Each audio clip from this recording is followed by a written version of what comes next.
قدرت، استقلال، عزت نفس، اعتماد به نفس خیلی مهمه، مخصوصا واسه یه زن.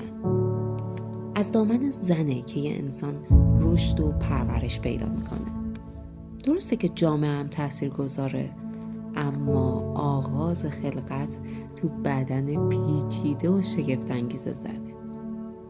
نطفه تو بدن زنه که شکل میگیره، رشد و تکامل پیدا میکنه و در نهایت از بدن و احساس و تفکرات و عواطف اون زن هست که زاده میشه.